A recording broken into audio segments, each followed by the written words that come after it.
What is happening, everybody? Welcome to today's episode of Why Did I Buy a Mini Truck? As you can see, we've got the King Cab all aired up, just hanging out right now. I'm loving these new wheels.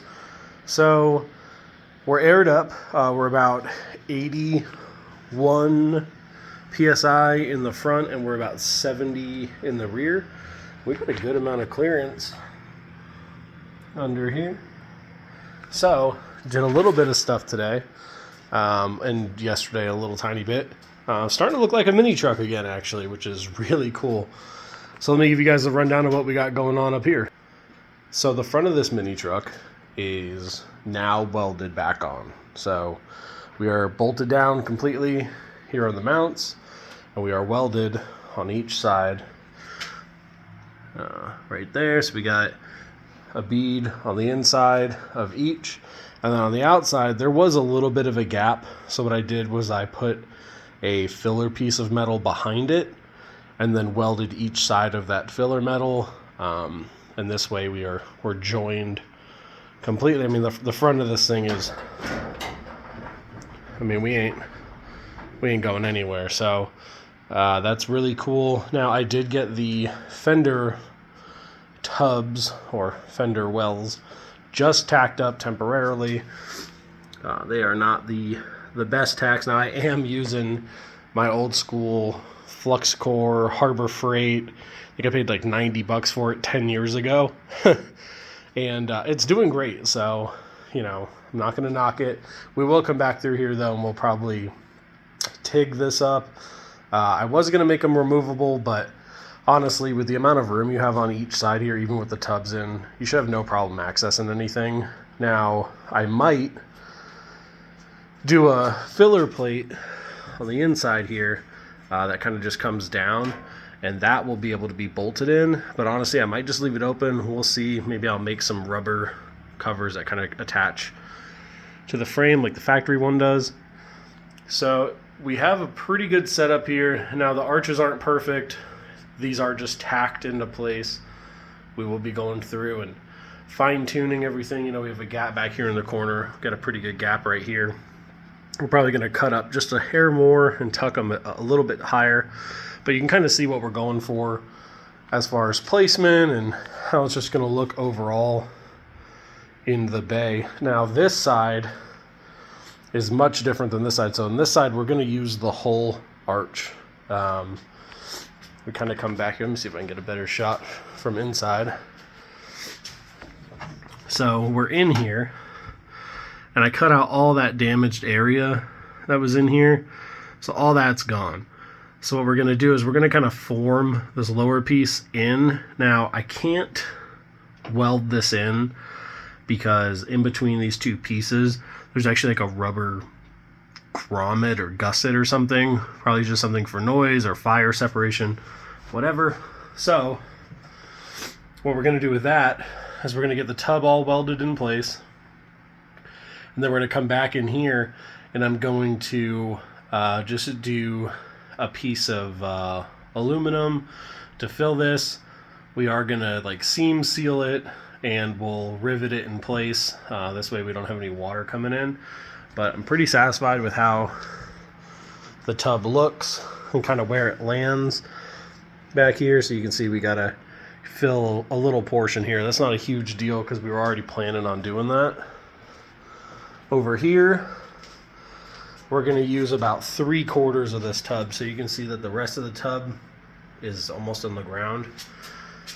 We're using just the portion that kind of fills this arc, and we're going to butt it up right here, and we're going to weld it right along that back side of the firewall. So that'll be pretty nice when we get all that done. Now, we're a little lower than the previous tub was, and I'd like to kind of keep it that way. This way, if we ever need to service or when it comes time to remove the clutch master, we can do it and not have to worry about hitting the tub. So that's something we are definitely going to do. We're also going to flip these. So right now there's 2 studs that come out and then a nut. What we're going to do is we're actually going to punch out those studs, and we're going to run a bolt and a nut through. And I think that'll be really convenient for if you ever need to get in there and do any service. So we got a pretty good butt up right here.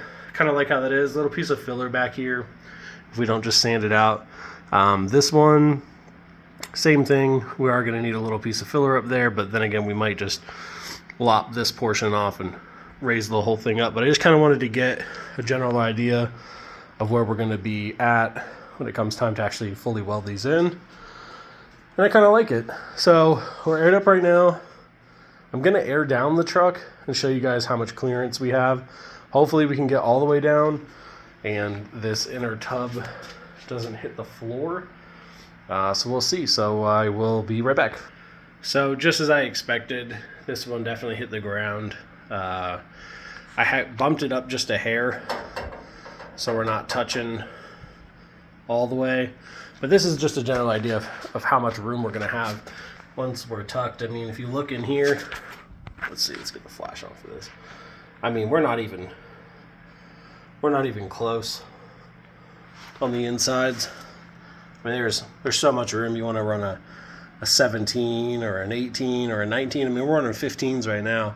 So I think you could definitely tuck some 19s in here, which would be pretty cool. Now, as far as the outside part of the fender goes, however, we are definitely going to hit before we tuck all the way. Now, we do only have about, I don't know, like a half an inch, because this thing lays on the ground. So we got about a half an inch to go down still in the front. So what we're going to do is, this is where the custom over fenders that we're going to be making are going to kind of come into handy here. You can see we're right on the cusp. I'm sure I could pull this fender, like roll it and pull it, so I might do that and see if we can clear. And then on this side, we're just barely tucking now. I'm gonna get the suspension kind of straightened out when we go to do this whole front assembly, all the steering, upper lower control arms, all that stuff. That's the next thing we're gonna do. We're actually gonna do that next weekend. So that's gonna be super fun. I'm hoping to kind of get it figured out, because this side definitely campers in more than this side does. And I know that it's because the ball joints on this side are completely shot. The ones on this side aren't too bad, but we got all brand new stuff, so hopefully that'll straighten it out. And then once we do that, I'll know how much we actually need to pull the fenders on the outside. And I think just a simple roll and pull will be good. I am in the process of designing a over fender. I'm on the fence right now because I'd like to keep it kind of boxy like this is and just kind of bring it out. But then again, I do have a really cool idea for like a smooth round over fender, but we'll kind of see what happens. I did order a wide body for an FC RX-7, just the front over fenders for now. I'm going to kind of see how well we can match up here. Right after I ordered them, I was like, well, why didn't I just order the rear, since this looks almost just like the rear of an FC RX-7 as far as like the body line goes and all that. So we'll kind of see what happens when it gets here. Pretty excited with the progress that we've made. It has been fun for sure. The next real thing is, so these tubs are just tacked for now. The next step before we do the front end work next weekend is we're going to cut these tacks out. We're going to kind of fit this up just a little bit more, and then I'm actually going to do the repair on the firewall back here. We're going to put that little plate in there and kind of block it off. And then here at the top, depending on where this top of this sits, I'm actually just going to put a little filler that rolls into the firewall, and then this way we can still have our wiring harness come through here. And I mean, there's a lot of space here. I could definitely mount some things. Can't put a battery in, but it's not a huge deal since we do already have it located in the back. Now up here, I'm probably going to cut this off, right? But up here, we have a nice flat tab, essentially. I think I'm going to bring this forward, and we're going to weld a plate in here, and then we're actually going to weld a little piece right here. I'm not sure if I'm going to block off this or not. I think it'd be fine to keep it, especially because like there are some wires that run through here.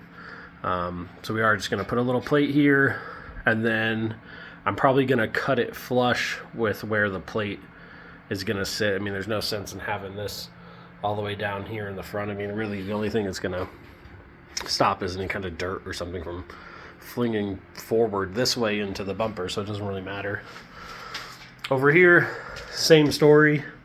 We're actually pretty close. So what I'm going to do is just put a little plate here, and then what we're going to do is we're just going to kind of put a little gusset here to fill this, and this will be cut flush with this portion of the body line inside the engine bay, and we're going to smooth all this up, round it off nice, make it look good. Same thing on the other side. Just kind of smooth it off, make sure it looks decent, and we should be good to go. So that is really it. I mean, I've only been really working on the front end of this. It was a lot of on and off with the front clip. It was a lot of like trim, tack the front clip in place, put a fender on, make sure the fender bolt holes line up, take it off, do the same thing on the other side. So it was a lot of on and off. I think I probably put this front clip on and off maybe 4 times.